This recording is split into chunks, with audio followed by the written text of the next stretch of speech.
Thanks for getting the lights. So first of all, I want to acknowledge my friend Greg McCartney, who's sitting back, that was generous enough to come all the way out from the Adirondacks and hustle and write some absolutely wonderful pieces out here that really help tell the Coleman story. And Greg probably has one of the finest lantern collections in the United States. He lives up in Pinellas. So he's the one that got me into the hobby, and my wife curses him every day I walk in with another lantern. So anyways, but first I want to start this out with a demonstration because there's a point to all this, and there's nothing like seeing is believing. Kind of why Coleman lanterns took on the way they did. And early history is really one of utility, not recreation. So I'm going to light this one first, and this is just standard Dietz type of lantern with a flat wick. And the wick is down in kerosene, and if you were on a farm prior to 1914, this is what you would have been stuck with. So I'm going to light that, and then to kind of prove the point, I'm going to light this 228B Coleman, and this was produced in 1940. But the light that it'll produce would be the equivalent of basically any of those really early lanterns. So give me a second here.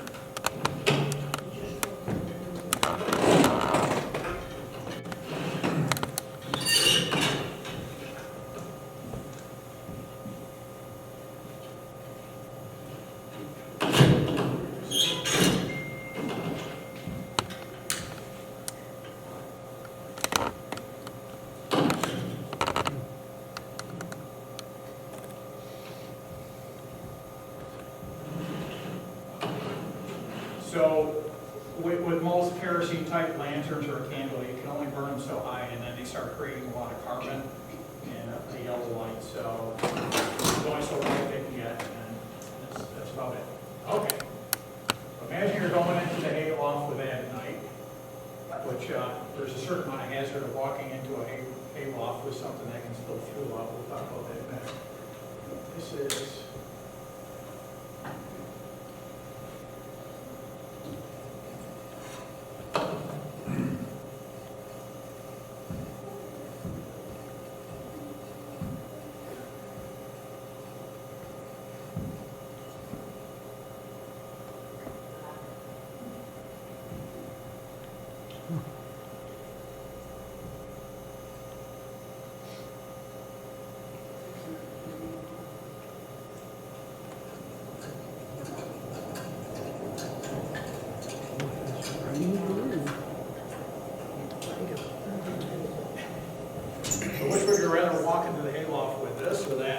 that one. So that is 300 candle power. That's what it produced. And there's going to be information on what that actually meant. I'm going to turn all this off. A second here.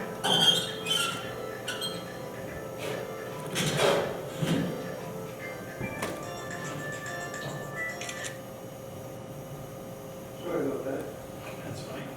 Let's do that. It'll take a second for the fuel to run out of the tube there. Okay, so I guess one other thing I just want to demonstrate was, besides the barn, really the start of Coleman lighting was actually in the house. And so we'll talk a little bit about the difference in generators and how they change. This is a 327 lantern. Works the exact same way, 327 white lamp. Works the exact same way as a lantern does, except this doesn't have glass around it.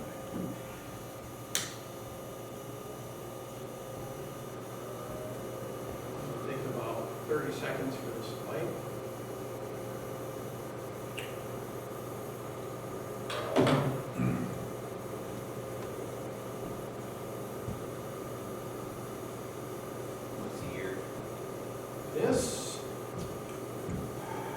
This would be probably early 20s, 1923. I'll talk about date stamping. But the nice thing is when you put the shade on those, it just provides that diffuse light. So, you know, with a lantern, it's like a very bright, harsh light. When you're inside a house and you got to work in the kitchen, you're playing cards, this is really a wonderful light. This lights up the whole room. Okay, demonstrated lighting. So in prepping this this presentation, there's just so many different ways to. Some people can't hear. Thanks for reminding. So when prepping the presentation, it's just I would have thought I'd have trouble talking about stuff, but I quickly found out that I had to basically start cutting things down and kind of bring the focus to it. So kind of the focus beginning of this is going to be about the Coleman lanterns in agriculture and why they were so important to early agriculture. And you can see that your first option was a kerosene lamp that was very weak, and this came along. So the question starts becoming, what about electricity? But I'm going to do a quick overview of the company. So Coleman was started by William C. Coleman. He was actually born in Chatham, New York. Family moved out to Kansas. And he was selling typewriters in Alabama. That's how he was making a living for his family. And he was a man with notoriously poor eyesight. And you can see this, as I block the thing. You can see this picture of William Coleman there working on a lantern. He might think he's looking at a ham sandwich the way he's sitting there, but he had really poor eyesight. And so the story goes, he's in a city down in Alabama selling his typewriters, and he's in a hotel, and he looks across the street. There's an apothecary across the street. This intense white light coming from the apothecary. He walks across the street, and lo and behold, he finds this lamp. So this lamp, as far as we know, was the very first manufactured type of gas pressure mantle lantern that was produced. It was produced by a company called Irby and Gilliland out of Memphis, Tennessee. And he bought a bunch of those lamps and decided he'd rather sell the lamps than the typewriters. And after about a year, 2 years, he decided to buy the patent, because the very first example of this lamp, there were issues with it. It clogged up pretty easy. And William Coleman, if nothing else, was a perfectionist and somebody that always drove to make things better. So he saw possible ways to improve the lamp, so he buys the patent, and he starts working on his own lamp and quickly improves it. So I'm going to kind of take you through the succession of the big jumps that Coleman took. So initially, they were producing something like this for the house. They actually had a house system where you would take gas, and just so we got our terminology correct, even here, when I say gas, I mean gasoline. Well, if I'm talking about something going into a gaseous state, I'll refer to it as a vapor, just so we can keep our language straight here. So gasoline goes into the font here. It gets pressurized, and I'll talk a little bit more about the science. But he initially had like a big 20-gallon tank that you hand pumped and pressurized, and they had tubing that would go through the house. And the initial lamps that they made were fixtures that went on the wall or chandeliers that hung down, and it would send that gasoline through the house. It would hit that point of ignition, and basically that's what produced the light. Probably the big step that took was he started to really work on making something more portable. So he worked on making a portable reading light, something, this isn't the oldest one, but it would have been something like this. But here's the big step. In 1914, he actually produces what we would call a lantern. So there's a portable light you can take outside. It's surrounded by glass, and it's windproof and it's weatherproof, which when you think about farming or anything else you're doing outside, has great utility. So Greg was generous enough to bring some really fantastic pieces here, and on the end of the table is actually an original 316 lantern. That's the first one they ever produced. Oh, it's portable. I thought I was strapped down to one spot. All right.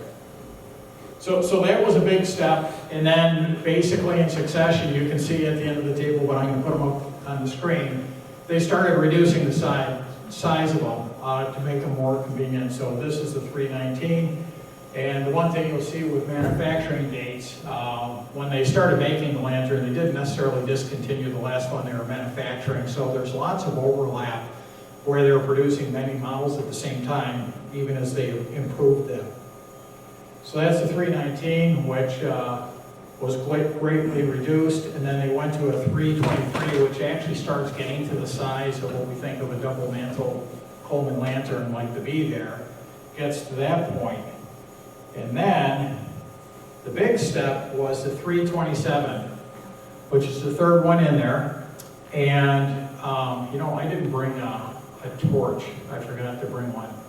So the first two lanterns in the line, I'm sorry, the first three lanterns in the line there, they were lit by taking swabs of cloth, and I think they used something like fireproof stuff, asbestos, wrapped on wire, 2 prongs, they soaked it in fuel alcohol, they lit that, and that's what you needed to get the lantern going, right? So, yeah, it produced bright light, but it wasn't really a convenient way to light something.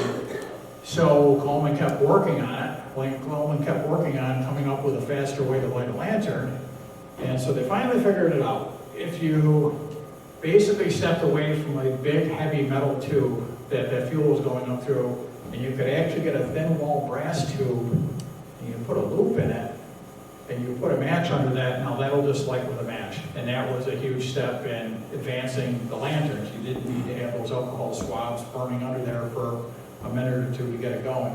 You could literally light this with 2 stick matches. So that was a big step. That's called a Q99 generator.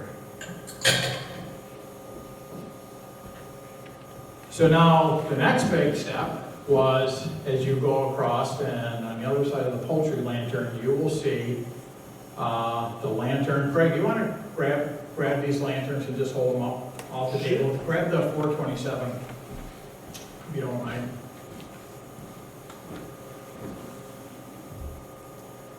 So all the lanterns prior to that one right there, you had to have a separate hand pump. And so there's a little fitting right here. That when I'm ready to pressurize this tank, I have to unscrew that a little bit, press that nipple down on it, and start pumping it. So you needed a hand pump to basically pressurize all your lanterns. So the 427 was the first one that actually had a built-in pump. And it was external. You can see it sticking up out of there, but that's an integrated pump into the lantern. Thanks. And then finally, we got to basically this point in the design that not only had a pump, it was a pump that was internal. You saw me pumping this up when I wanted to brighten it up. It has the internal pump.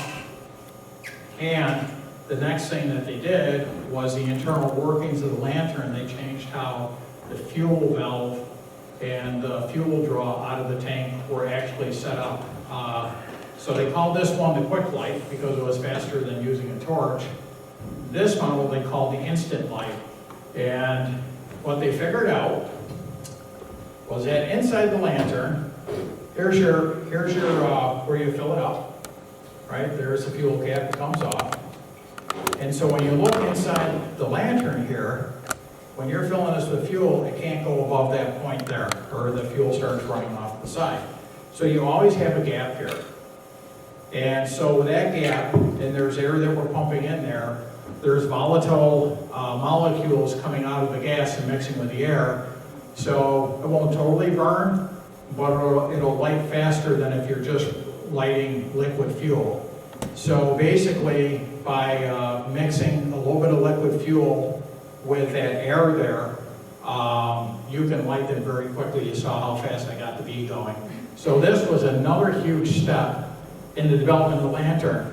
And what is so impressive about Coleman is basically from this lantern here, that was from the late 30s, actually early 30s, all the way to 1983, all the way to the end of the table, those lanterns are essentially the same. So much so that if you needed parts off one to fix another, and when you think about it, what in the history of the US did something last for 50 years where you can actually interchange parts?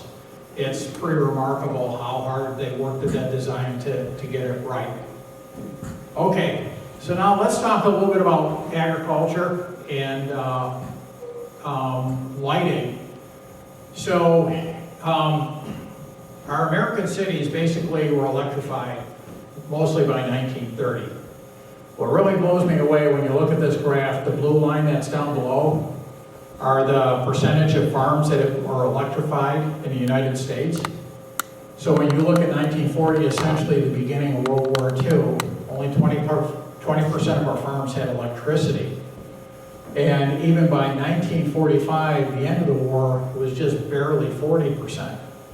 So you think about World War II, all our men are going off to fight, and we have a tremendous labor drain, yet there's this huge demand for increased food production. And amazingly enough, even with the labor drain, every year of World War II, American farmers increased production all the way.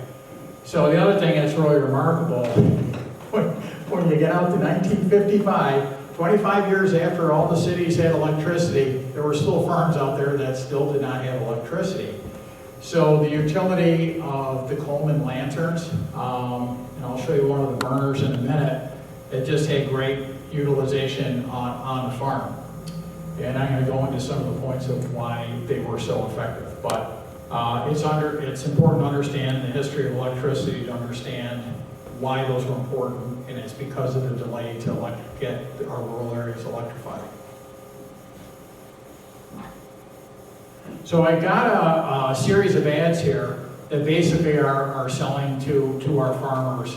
And this one I really like because when I was thinking about the three main points of why a Coleman lantern would be superior to a kerosene lamp, they're the exact three I came up with. And of course the top panel, it talks about how bright it is. They nicknamed them a floodlight because of how far the light went.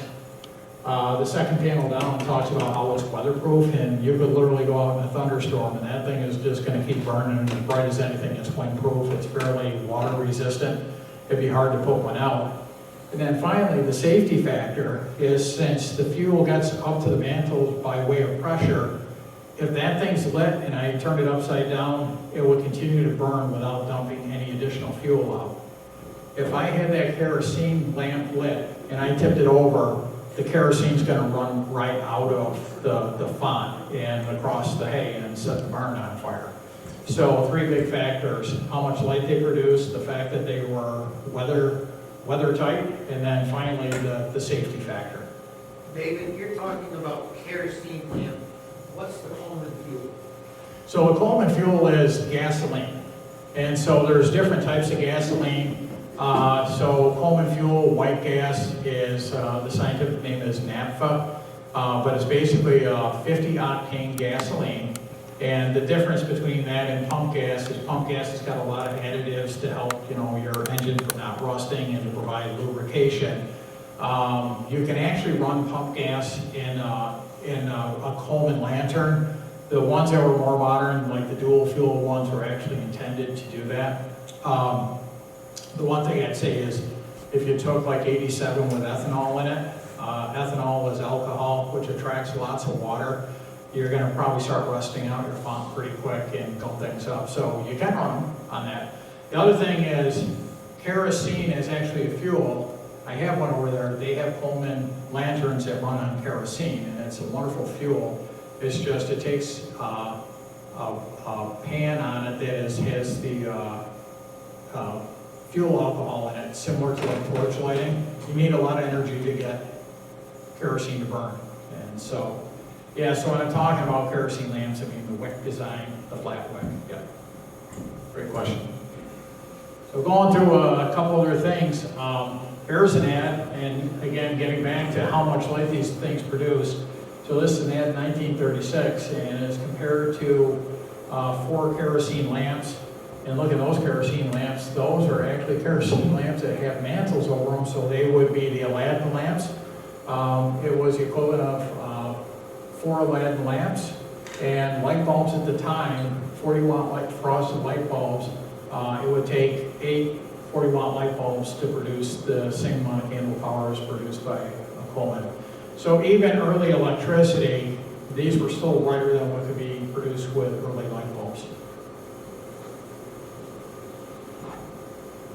Okay, so let's get into the farming bit a little bit. So, in my day job, I'm director of extension in the county, so one of the things I like to do is crack the old Farm Bureau publications that we had and look back through the early stuff. And one of the things in Onondaga County, especially in World War II, egg production was really important to our population, to feed them. And so eggs were a big deal in the county. And so 1916, they actually started advertising Coleman lanterns for egg production. And Greg was generous enough to bring, you want to go pick up your poultry lantern there? So you'll see another picture of this, but this one with the big tank on it, there's a great stencil on there, and I think it probably says the hens that lay are the hens that pay. So if you know anything about chickens and laying eggs, they need a certain amount of light. Otherwise, in the wintertime, you start losing a lot of egg production. So 1916, that would have been the second lantern in from the right. They were advertising these for egg production.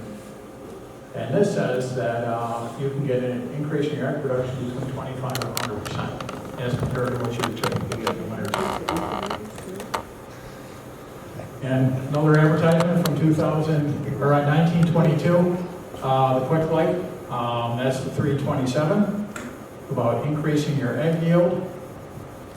And here's another one that up here it says the world's greatest farm light. And one of the things that I really love that it acknowledges is, you know, we talk about life on a farm, we always think about the barn and what we had to do outside, but life was pretty tough in the house too. The amount of effort it took to actually run a home, to produce the food, to wash the clothes, everything to keep a family running.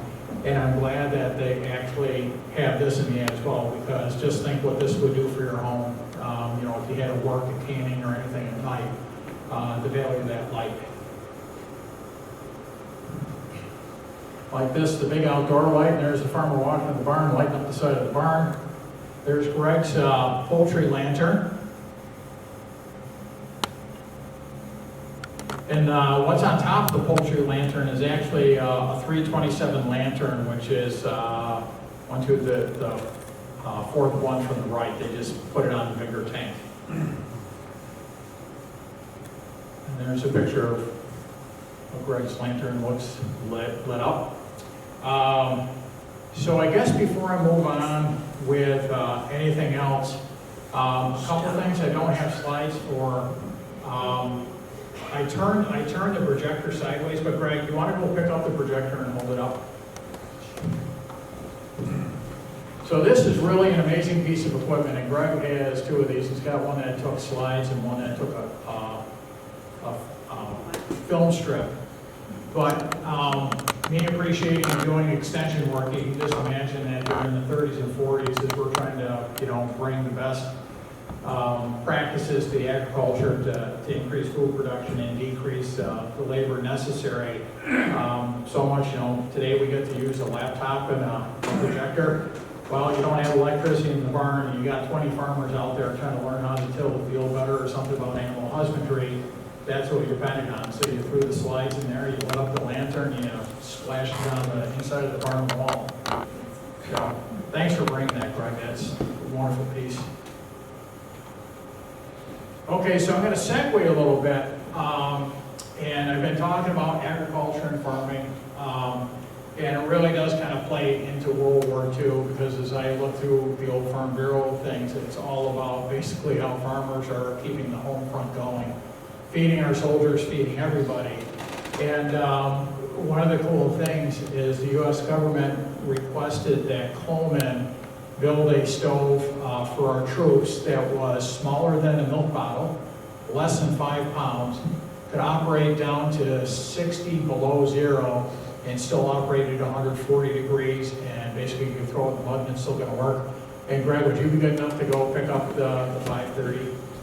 So what Greg's going to pick up isn't the actual military stove. This was a civilian version of it that they started selling afterwards. It has a funnel attached, and the can that it went in actually not only protected it, but you could use it to boil your water to make your dinner.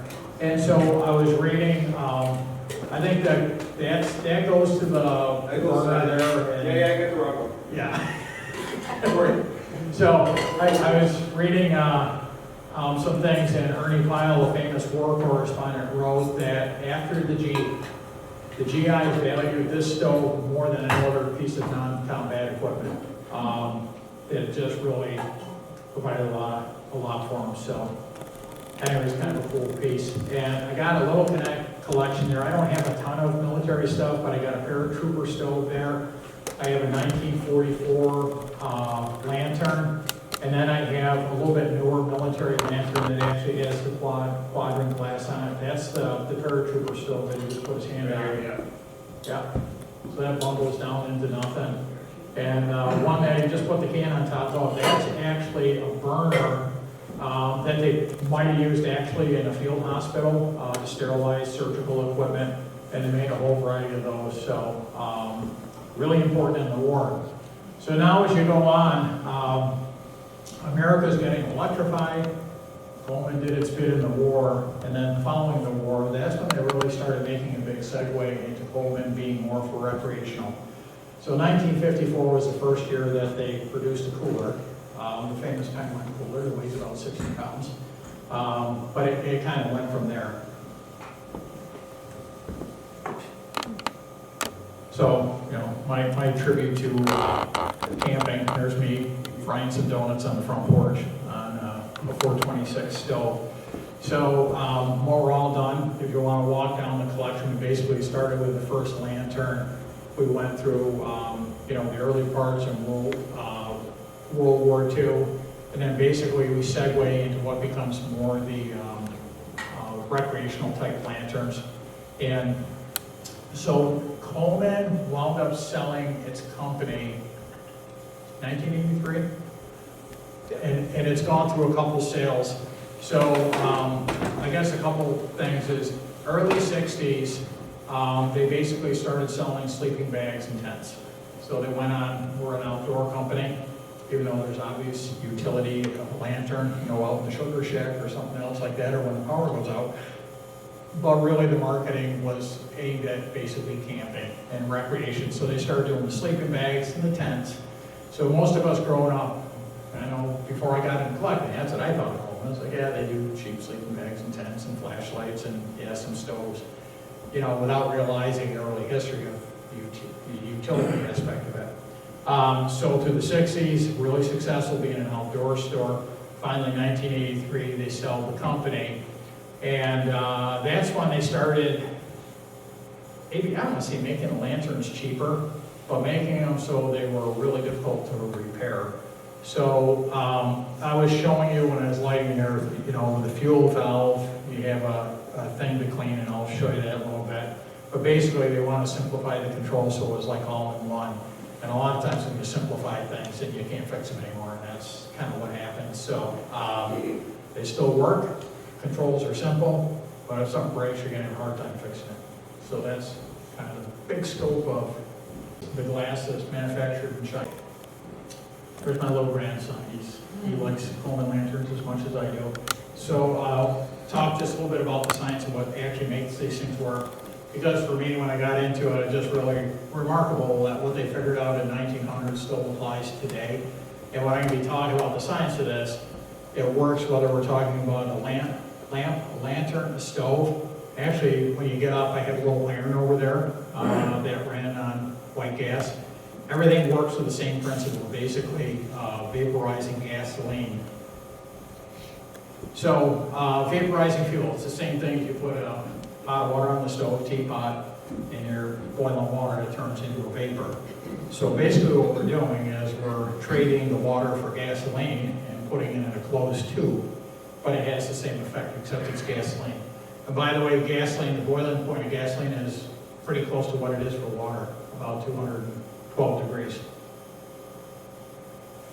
So I was kind of showing you my little cutaway, but kind of like working from the bottom on up. So the first thing is basically you need that enclosed vessel, you need a way to put air in.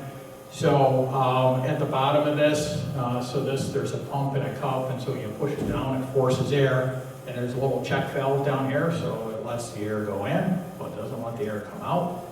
There's a little apparatus where the air from the pressure actually comes up, and it goes up to the top there, which is about the point where you can fill the fuel line too. So that's how we get air into it. So now the vessel is pressurized. So when you start opening the valve, that air pressure is going to basically take your fuel and force it up to the bottom and send it there. So right here is your valve, and you can see it closes a little hole. But in modern lanterns, it does something else. The end of that valve actually has a little sharp point on it, and when you're pulling it back to let the air and the fuel out, it's also, there's a metering rod here that pokes down to the bottom and closes the hole, and there's a spring here. So as you back that out, it's letting that rod up, and that's what is letting the liquid fuel flow on through. So then working up through the lantern, again, here's your fuel thing you want to do. The fuel is coming up through here, and it starts heading up into this piece that we call the generator. And I actually have a generator out, but it's that thin piece of brass tubing where that fuel is going up through. And up at the very top, there's a little fuel nozzle up there that has the opening that is less than a human hair wide. So when that begins to vaporize, that's where that vapor is going out through. And so you call that the gas tip. So really, when you look at the magic that's happening, like the tea kettle, this is where the heat's being applied, and it starts turning that liquid gasoline into a vapor. Okay, so finally, almost like a carburetor, we take that fuel vapor and we mix it with fresh air. So there's an air tube that comes up here. It blends with the vapor. It goes through this U-turn here, and there's something in there called a venturi to help accelerate it and mix it. And finally, it comes up through here and it goes down into a burner cap. And that burner cap has what we call a mantle on it. So a mantle, you know, it's funny when you go to buy a lantern, people say, oh, the socks are gone or the bag's gone or whatever.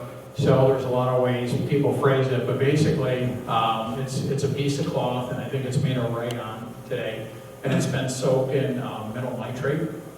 And so when you initially put the mantle on, you put a match under it to burn away the cloth. What's left is a shell of metal nitrate. And what metal nitrate does, it reacts to heat by becoming luminescent. So that bright light is the reaction between a gas flame coming down and that shell of that metal nitrate. So if I was to take a mantle off and light that lantern with light, what you would see was two blue flames shooting down. So that mantle basically grabs that blue flame, holds it there, and interacts with the metal shell and basically creates the light. So that's the basics of how a lantern works. There's a close-up of the generator tube, so that's that little thin tube that's there. And there's some things inside it to make it work.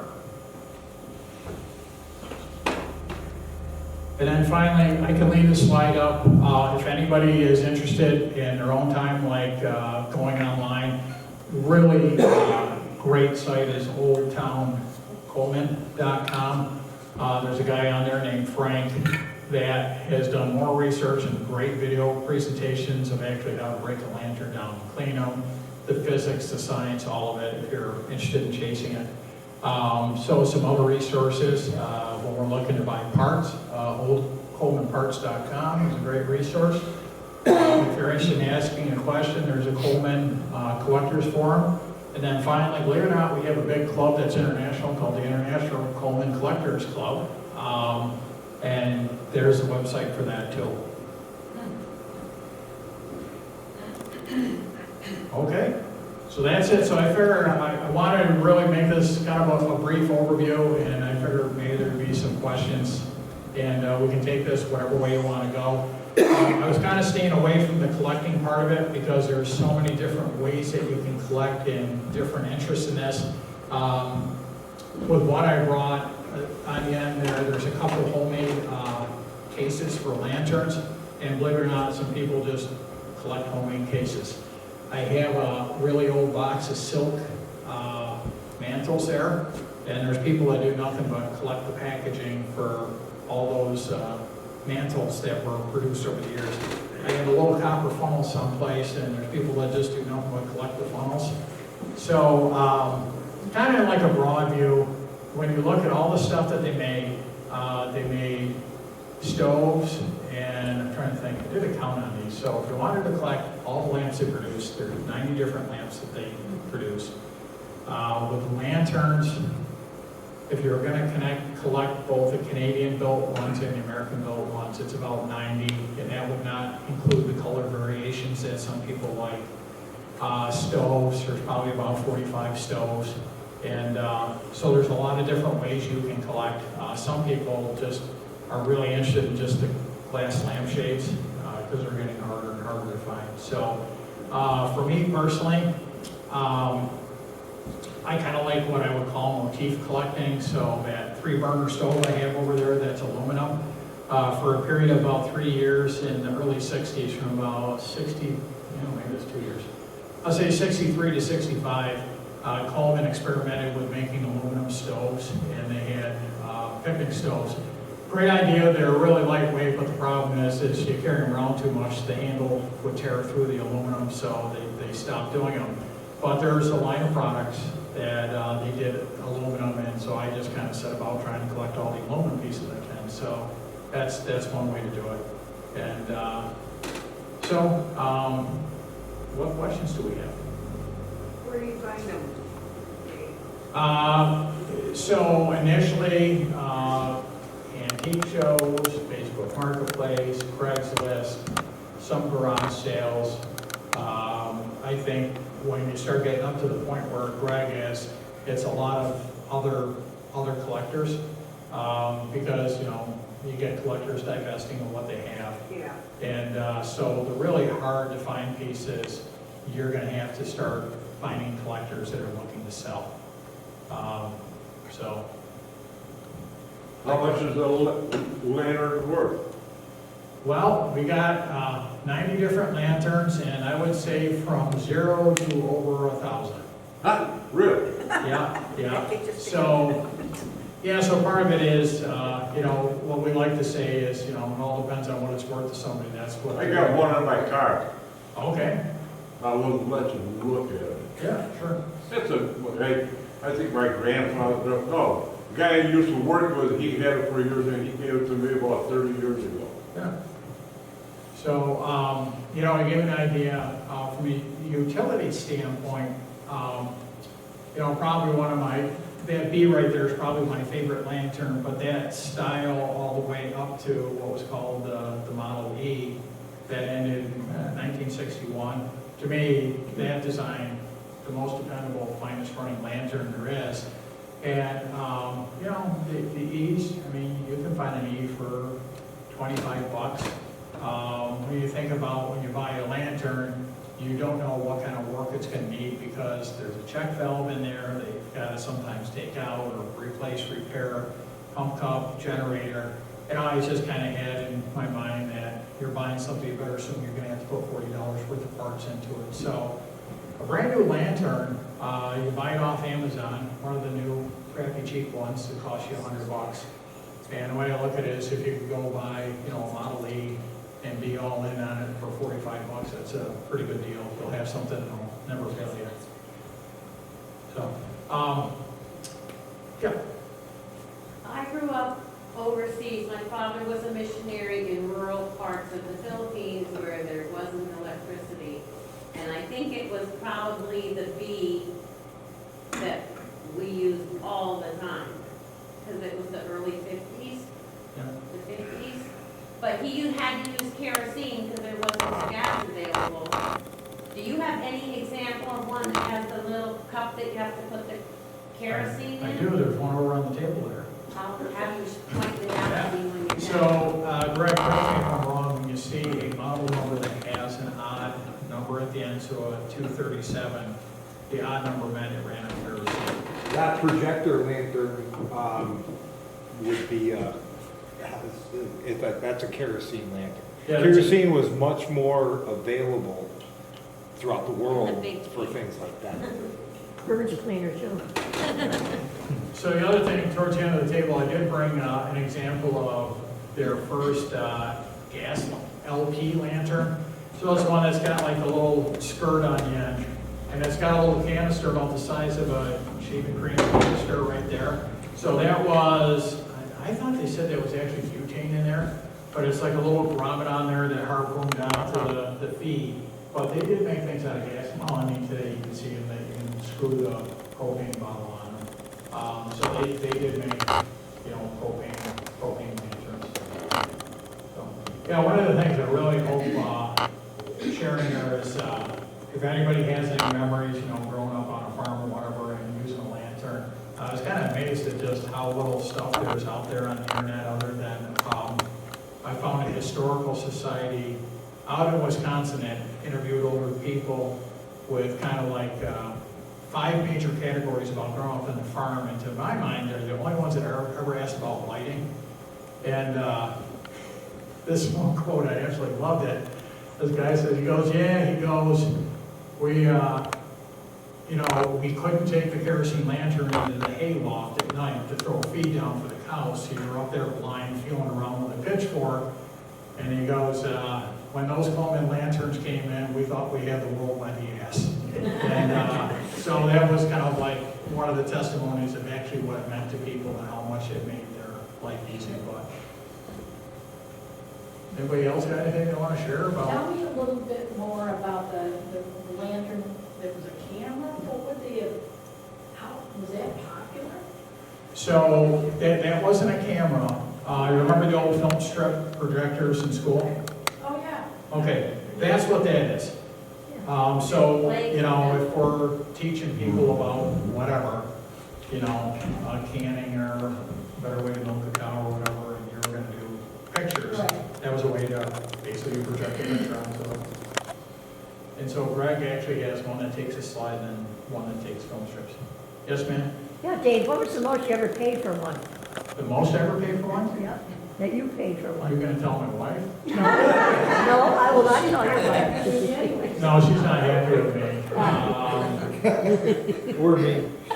Oh, for me. Yeah, I probably have paid more than $300 for a lantern, Uh-huh. so, yeah. Have you ever gone So to one of the other auction? things that'll drive price, and I forgot to mention this, one of the really cool things about lanterns, I've given them a number of them away, but stamped on all the bottoms of the fonts is the month and the year that it was made. So for all my brothers, I bought them one and all matched their birthdays, their month and year that they were born. And so the date stamping, let's see, did it start in the 30s? No, 2024. Okay, so 24 was the first one that was stamped with the date. And the early ones that had the last numeral of the year was the one on the left, and then the numeral on the right was the month. And then when they got into the 40s, then you would see the number, the month on the left, and then 2 digits for the year on the right. So you'd see, you know, 8 or 45 or what it was. But to discern the year for the things going back into the 30s and 20s when they just used the single numbers, you do need to know something about the model and whether or not it was ever made at that point. So, you had a question? No? Do you want to tell the story about the infrared lanterns? Yeah, so Greg has one of the very few infrared lanterns known. So if you look over on the table, you see the one that's in the red metal guillotine case with the lid up. That's the model 200A, and it's probably one of the most iconic ones. Greg, do you want to pull the 200A out? So when you think of Coleman lanterns and camping, they made about 1 million of these, but people absolutely love them because they're pretty and they're elegant. But that's the 200A, it's a single mantle. So what Coleman did at the behest of, I guess, the CIA military, this is around the Vietnam War, they actually needed to make an infrared lantern. And so they painted it black, and there's a very sophisticated lens and shrouding around the thing. And what they're intended to use it for was clandestine landing strips in Southeast Asia. So the pilots would put on infrared goggles, and they would basically line both sides of the brass landing strip to covertly land aircraft out there. And I don't know how much practical use they ever saw, because there's not a ton of them out there, but it's a pretty funky looking thing. And yeah, thanks for bringing that up. Yeah. So I know both Greg and I are happy to kind of hang around and talk about the pieces over there. And one of the things I just would request is, yeah, don't pick anything up unless we'll pick it up for you, because there's some things that have glass on that you can't replace. So one of the things is just, speaking of glass, so you'll see some of the mantles, or I'm sorry, the lanterns, particularly the poultry lantern, they don't have glass on them. They have something that's called mica. So mica is a mineral, and when you slice it really thin, it's translucent. That was one of the early things that they used for a period for the globe to protect the mantles. I guess another big step would have been when they finally figured out fireproof glass. The Pyrex glass was another huge step. But some of the early pieces, when you get over there, you'll see it's not glass, it's actually mica. Greg, is there anything that you wanted to add? No, well, the reason, so that first lantern that they made, the reason it had such a big globe on it was for the heat itself. If that was any closer, that glass would shatter. So as they reduced it, that's why that second lantern end right there was made with mica. That was more heat resistant, one break with the heat. So, and then the third one, they just continued, shrinking the size and using that mica until Corning invented Pyrex, basically, in the early 30s, and then everything went to glass. So, yep. I did bring one Canadian lantern with me. It's, if you want to hold up the little blue one there. So it's got what we call the Schrader valve on it. So basically, when you take the knob and you twist it to the left, that little cleaning lever, there's a little cleaning rod that goes up to poke out the little gas hole to make sure there's no carbon in it. It's all kind of integrated into that. And I brought that Canadian one in because Canadians, just the graphics on them, it's different and it's kind of nice. The other thing is I did bring a Prentice waiver. You want to grab the Prentice there? Looks like the Sears is right behind the 243. So there were other competitors to Coleman that made lanterns. That one is, you could kill a bear with it. It's got some hefty. Things waiting about. Yeah. So Prentice waiver, American Gas Machine was one, and Turner was another one. The one thing I'll say that's really impressive about Coleman, because some of the other manufacturers, this thing that looks like chrome is actually, that's a brass font that's plated with nickel. And so that's, when you see them looking silvery, that's a nickel plate on it. But it's brass, and one of the things, particularly like the American Gas Machine fonts, they are known for having stress cracks in them. And Coleman did a really good job with its fonts. It's rare to find a crack. Yes, ma'am? Flat iron. How are you doing that? Exact same way. When we're done, I bring it over to you, but the blow, grab it right now. There's a gas tank on the back of it.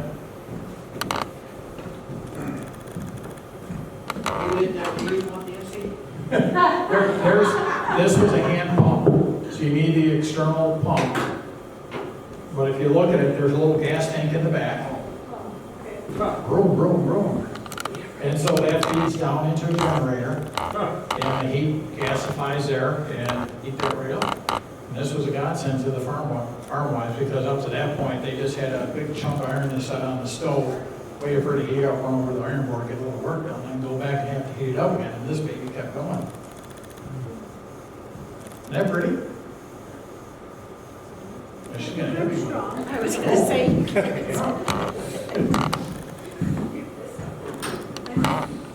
I handle wood, I can handle that.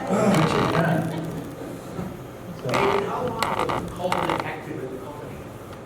So W.C. Coleman passed away in '53, and he had two sons. One was named Sheldon, I forget the other one's name, but they were working along with him, and they took over. And so the sons did a pretty good job. Took it all the way to 1983. So even with his eyesight and everything, he was able to?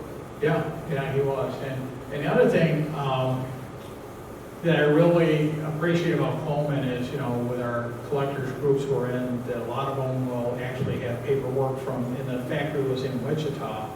And one of the things that blows me away is people come up with letters where some pretty high-ranking people in Coleman would tend to somebody's question or an issue with a lantern. I mean, their customer service was probably next to none in their training and stuff. And so I think he must have set up a really solid culture that kind of carried into the future. And of course, that whole always try to perfect something, try to make it better, keep going, and just never rest it. So one thing that I did read in a couple sources, but I've never found documentation, is actually during World War I, the 327 had come out, and that the government actually had distributed like 70,000 of those to farmers because that's how important they were to the war effort. I'm still looking for some sort of documentation from another collector or from the archives of Coleman, but I haven't seen it yet, but it's shown up in a couple sources. Yeah. So we'll hang out for a little while if you want to look at pieces and chit-chat a little more. Any other questions that we want to share? Thank you.